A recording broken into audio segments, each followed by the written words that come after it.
Hi everyone, good morning, good afternoon, good evening, and welcome all of you to our month of Taurus. In the ancient times, the month were not called as Taurus or Aries. They were called with the numbers, with the position of the month. But because we are kind of moved by this constellation mostly in this month, we named it like that, like the month of Taurus.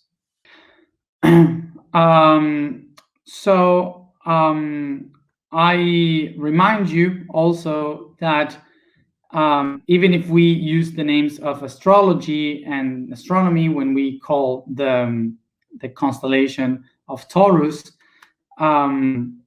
we are not talking about what the constellation and the stars in the constellations can affect us. We are talking about which moment is the Earth going through, because in astrology and astronomy, it's not the stars that affect us. We name the stars according to what we live on Earth, and this is why we are going to describe Taurus not because of the constellation, but because what happened on Earth when we see that constellation. So this takes us to try to understand what is the energy of Taurus, so we can understand a little bit what will be the idea of this entire month. So to understand Taurus, we can say that Taurus is a symbol of Earth. Taurus is the second house related to the matter, the comfort, the hard work to get all the things that we need to live, like eating, sleeping, pleasure. So it's all about the wealth. It's about having what we need, about having love. Is the symbol of the house, the home. So it's all the tangible things, all the things that you can handle, that you can touch, and this is why it's related with the matter, with the with being rich, with the comfort, and all those things that are related to the ground and this reality. Also, remember that in this path of the I Am that we are doing, we have 12 months, 12 signs that are divided in 3 groups of 4. So the first 4 months, 4 signs were for the spirit. The next 4 signs were for the soul, and since April, since the month of Aries, we are in the body, in the 4 of the body. So these 4 are the 4 elements. So today we begin the element of earth, related to the body of our path. So today, the beginning was really beautiful in the pyramid, because I was inside the pyramid singing and talking with the masters behind the sarcophagus, and tourists came, and a lot of people were inside the chamber, and they start to hear, of course, the singings and so on. So they sat down there, and they joined the meditation, and they were connecting too with the sounds. So today was perfect, was amazing. So today was like feeling at home, really, in the pyramid. So today, when I was in the pyramid connecting, 3 entities appeared to kind of say that, or express that they will guide our weeks, our 3 weeks during this whole month. And I felt the presence of Serapis Bey that was that he said he will be in the mind. So this week, the second week was for Hathor. Hathor will be, and the third week will be Ptah, for the body. So this is the first month that 3 entities like this appears to say that will be guiding a process. So I don't know how it's going to be. So I will begin to explain the topic for today, just introducing these 3 entities that will be helping in this month. So first of all, I would like to remind you who are these beings, because for some of you, maybe these names will sound like names of the gods of Egypt. That's the most common. Also, you can hear about them like ascended masters, and for sure, a few would have heard them as priests or priestesses from Atlantean time. So about this, I want to clarify one thing. It's not that they are one person, only one person. Is that they represent an archetype of information, that they embrace the entire information of or the concepts that they were of many teachings.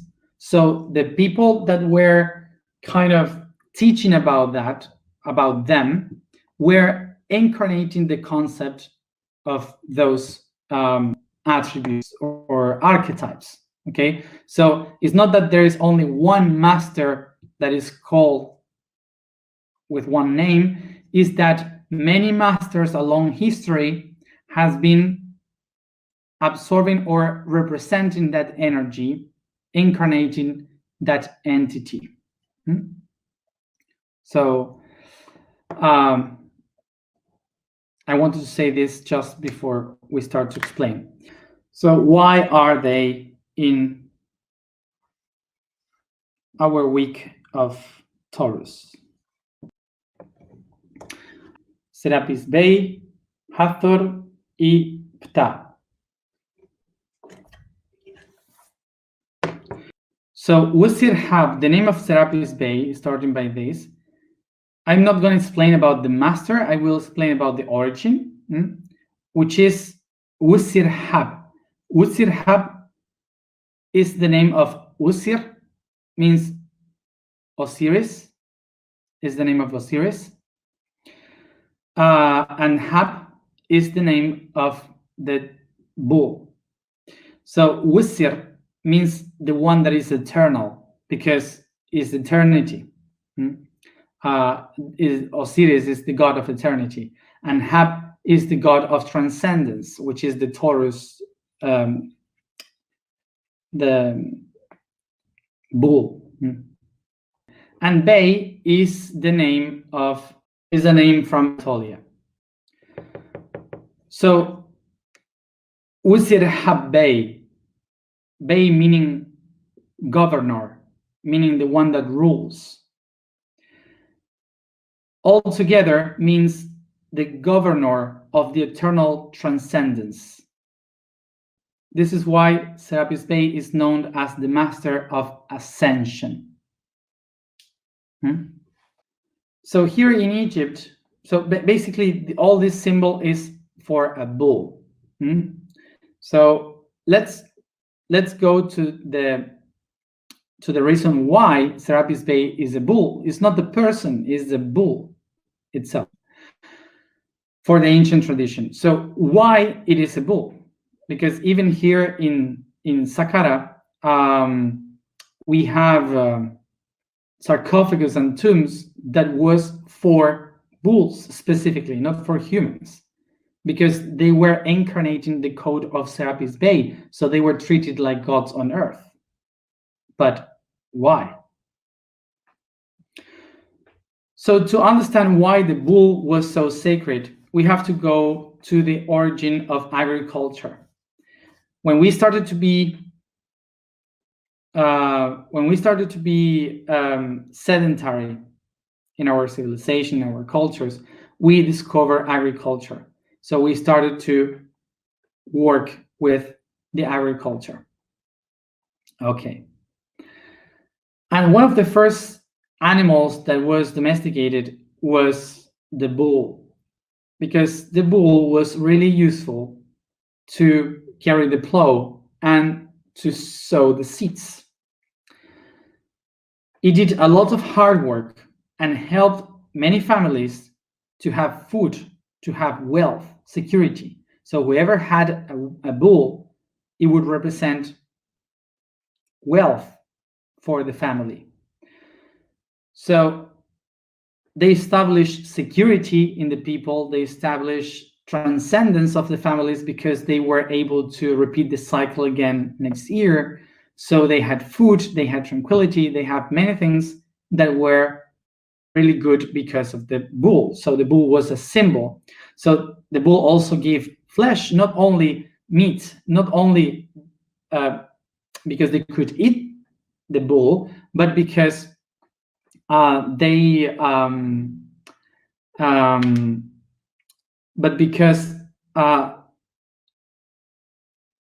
it was breeding with the cows, so they could have the meat and so on. So it was a symbol of wealth, like all the attributes of our month of Taurus is all the wealth, is all the comfort, the tranquility of having food and all the things that we need to survive. So eventually, when we started to build temples, when we started to create a civilization, a religion, the bull, of course, was a symbol of transcendence. A bull was the symbol of eternal life. It was something that helps us to keep being what we are. So the bull was a very quiet and peaceful animal that had a lot of strength, that helped in the fields to grow the crops, and this that the people interpreted the bull as a very important animal that represented ascension, transcendence, and the eternity of the culture. So they took all the attributes of the bull and made it into divinity. And that's how the bull became something divine. So along all Middle East, from Persia, the valley of the Indo in Pakistan and India, the Nile here in Egypt, all the Mediterranean islands, all the territories, Anatolia, and so on, the bull was considered like the one bringing that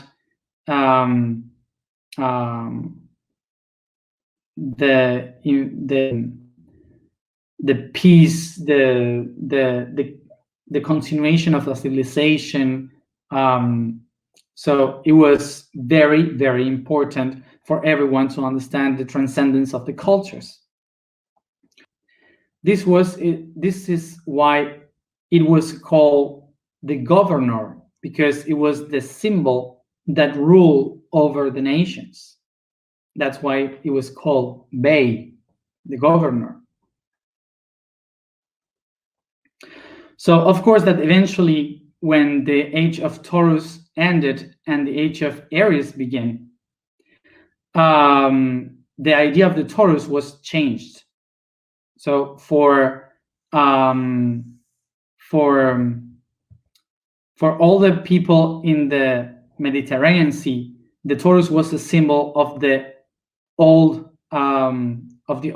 traditions, of the old empires that were ruling and dominating over the other populations. So the traditions in the middle in the Mediterranean Sea started to kill the bull, because if you so they took the attributes of the bull, like being brave and have strength and going against something. So they took this idea that the bull represented all the empires that they were against too.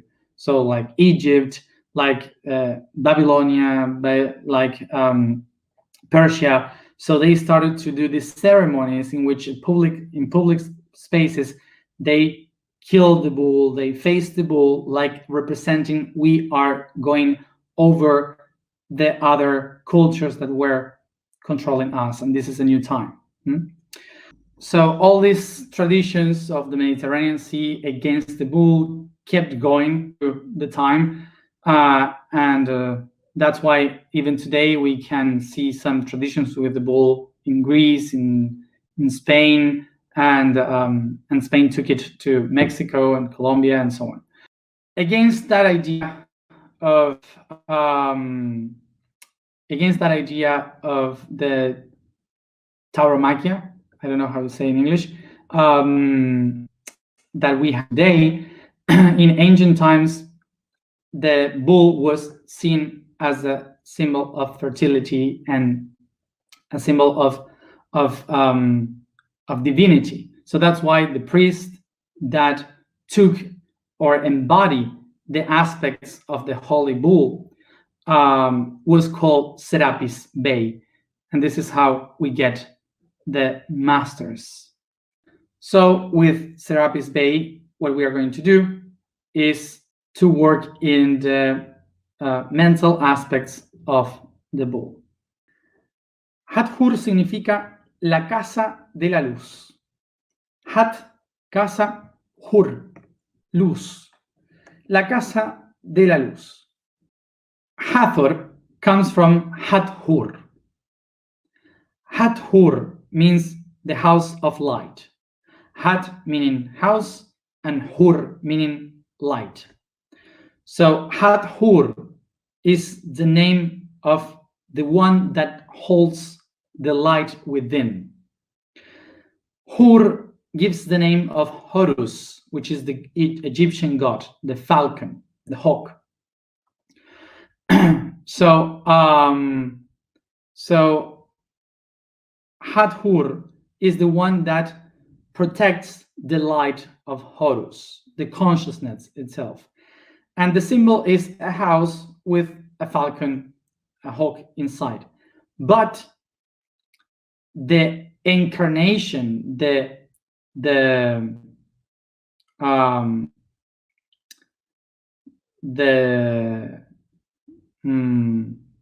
body of Hathor is a cow, because cow is the one that protects, the one that gives the milk, the one that make the families to keep going, to live. So the cow was sacred also.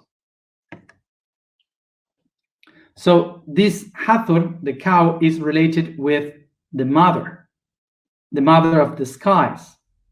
This is why the tradition says that the cow was the one that gave birth to creation, taking care of their kids, of their babies, by giving all this milk around in the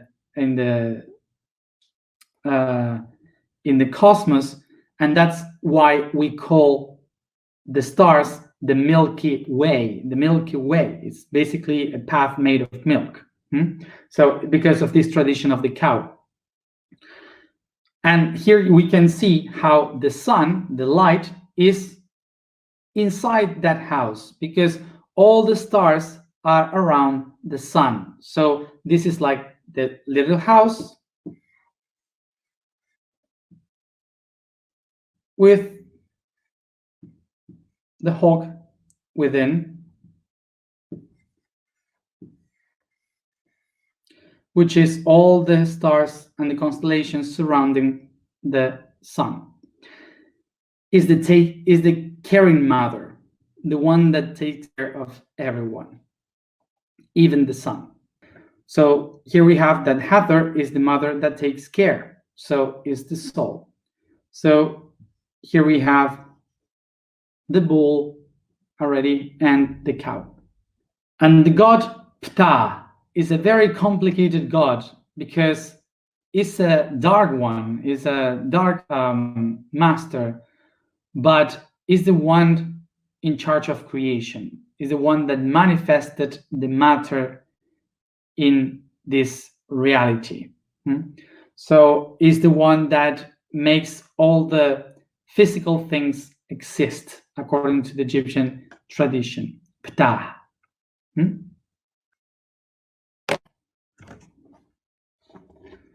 Here we have the frame, so you have it. Okay.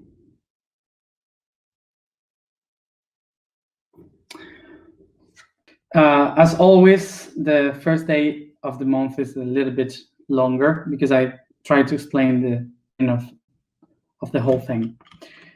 We begin today with the first topic explained by the energy of Serapis Bey,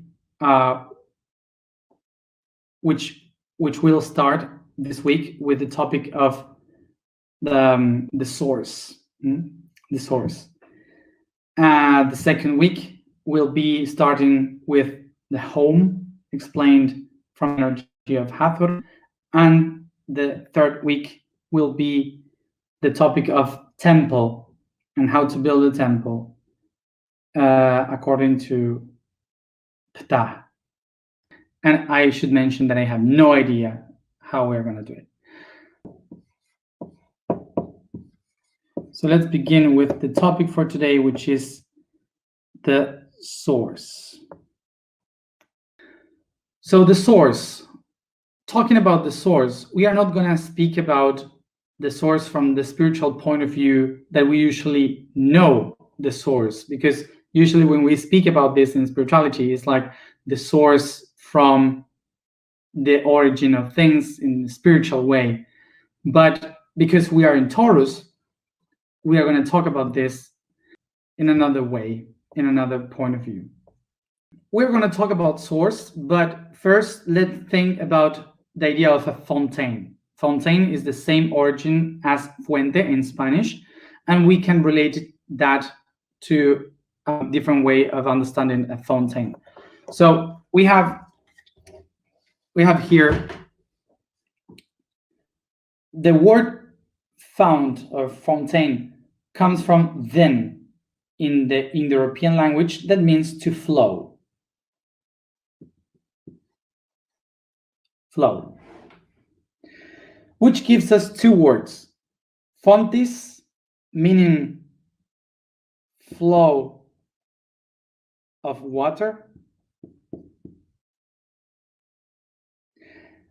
and fundis, that means to melt materials.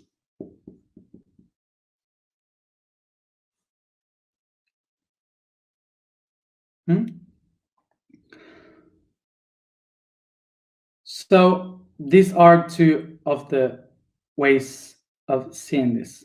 But the word source in English, the word source in English comes from subreg.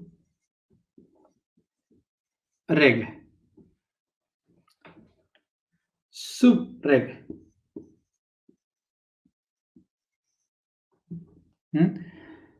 Which is sub, under, and reg means rule. line. So under the line. So the source means something that is below the things that you see, the laws that you follow. So it's the origin of all those lines because it's under them, is holding them. That's why source is the idea of what is under the rules, under the creation itself, the lines, the ones that are ruling. Okay. So before we understand the idea of source,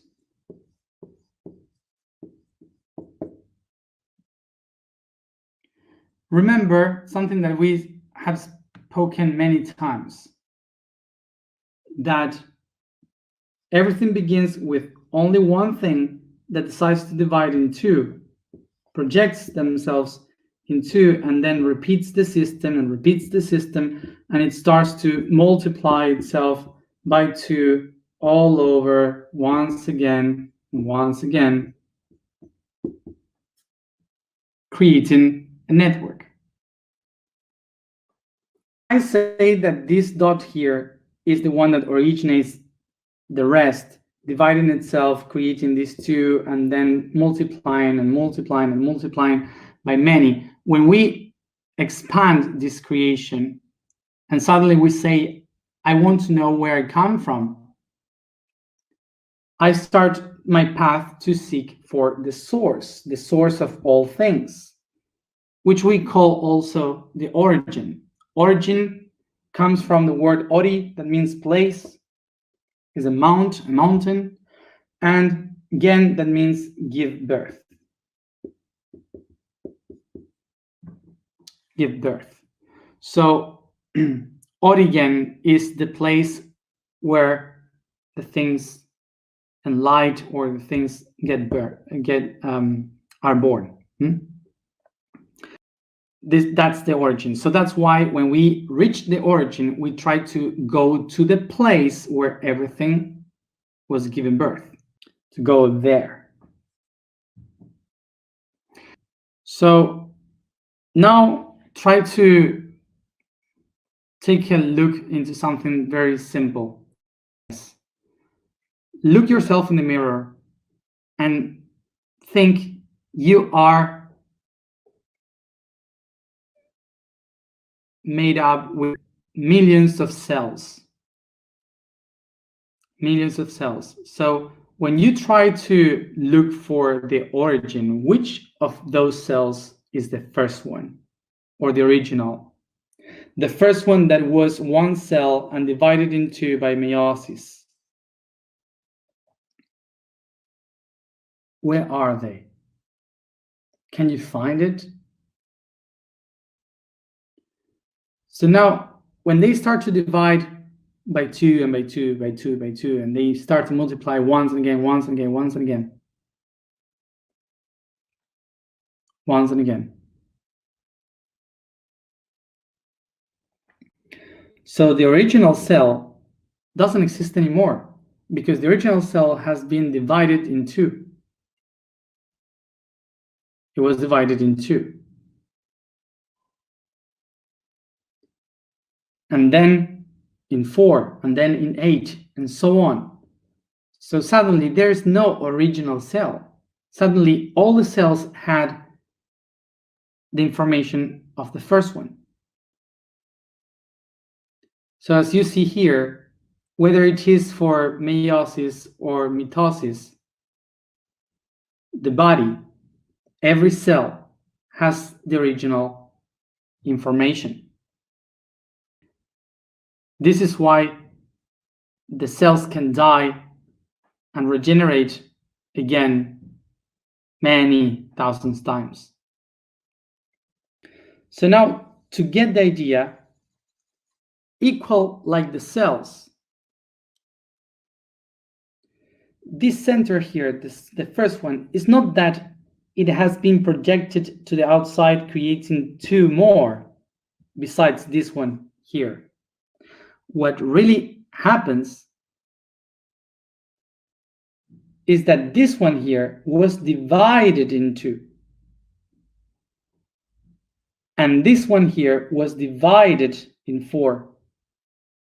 And then it was divided in 8. You see? So this is what we have been trying to understand all this time. That is not that there is someone or something that creates into the outside something new. It's not that something is created outside. It's the same being dividing itself by many, thousands of them, millions. And this is why there is no creator that creates something. It's a creator that creates itself. And we are tiny little parts of that creation, of that creator. We can say that we are fruit with many seeds. The same image that we can have is like having one fruit with many seeds inside, and then one of those seeds goes into the ground and takes roots and leaves and branches, and then creates a tree that gives more fruits, exactly the same as this one. So this is how we can understand now that the source is not in a place in the universe. The source is everywhere, in every tiny little part of existence. So this means that all the oranges in the world are part of the same being, which is called orange. And it doesn't matter how many trees there are, how many oranges in the world there are, the seeds inside of them will have the information for the whole, to create new oranges, basically. So this means that the source is within. So we usually make like a romantic idea of the source, saying the source is within you, you have power of creation, you have the strength to do all the things, you have all the potential. And that's true. That's true. Because every little aspect of yourself has the information of the source. So this takes us to the idea that there's no need to go into another world or levels of consciousness to try to understand or find the source. The way we can do it is by finding that source here, in the reality, in the matter. So the first topic regarding Serapis Bey is the source, and the task is to to recognize ourselves as seeds of the universe. So this is like for those who love films, this is like Star Wars. I wrote about that today. This is like in the Star Wars when they say, "May the Force be with you." May the Force be with you. It's not that the Force is somewhere else and you have to find it. The source is everywhere, and there is in some places that they explain that the source is within, that you have to feel it, that you have to close your eyes and perceive it. And once you accomplish that, you became a Jedi. And Jedi is also a name in Hebrew, which is Shaddai. that means